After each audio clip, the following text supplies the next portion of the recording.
Le gouvernement togolais a adopté le 12 janvier 2024 un décret portant création d'une unité togolaise de garde-côte destinée à assurer une meilleure surveillance des eaux nationales. Le golfe de Guinée faisait partie des principaux foyers d'attaque de piraterie. Des mesures sont en train d'être prises par les États côtiers pour combattre ce fléau. En effet, chaque année, la piraterie rapporterait près de 2 milliards de dollars au réseau criminel, selon le Centre de coopération et de sensibilisation en matière d'information maritime. La finalité est de renforcer l'organisation interministérielle de l'action civile de l'État en mer, tout en améliorant ses performances en matière de coordination inter-administration et de coopération.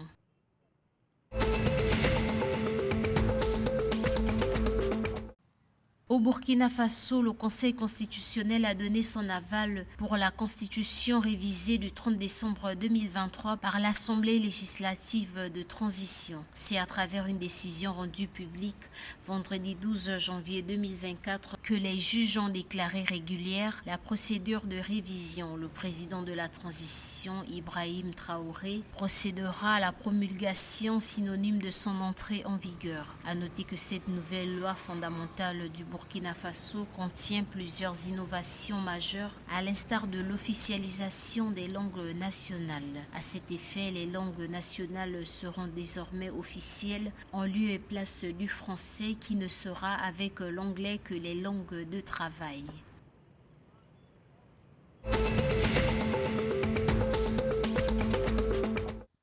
L'Organisation mondiale de la santé (OMS) a annoncé le 12 janvier 2024 que le Cap-Vert a officiellement éradiqué le paludisme de son territoire national. L'État insulaire d'environ 500 000 habitants est devenu le troisième pays africain où le paludisme est officiellement considéré comme éradiqué. Rappelons que le paludisme avait déjà disparu du territoire capverdien à plusieurs reprises. L'OMS parle d'un communiqué de succès significatif en matière de santé globale.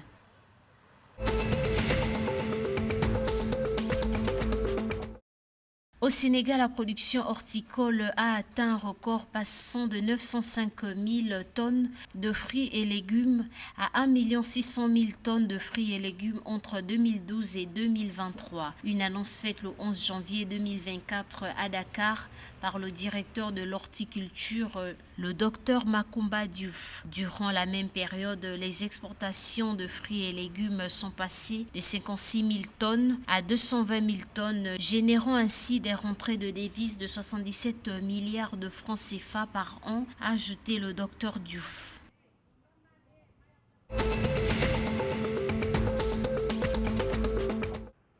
300 entrepreneurs ivoiriens seront accompagnés par le guichet unique de développement des petites et moyennes entreprises à travers le concept Week-end Africa. Créé le 10 janvier 2024 à la faveur de la CAN en Côte d'Ivoire, la Coupe d'Afrique des entrepreneurs Week-end Africa a permis au guichet unique de développement des petites et moyennes entreprises d'accompagner plus de 300 entrepreneurs ivoiriens tant à Abidjan qu'à l'intérieur du pays. Cette initiative, qui se poursuivra jusqu'au 27 janvier 2024 dans les villes de Bouaké, Korogo, San Pedro et Yamoussoukro, permettra de mettre en lumière les histoires inspirantes, les succès remarquables et innovations florissantes caractérisant le tissu entrepreneurial de chacune de ces villes.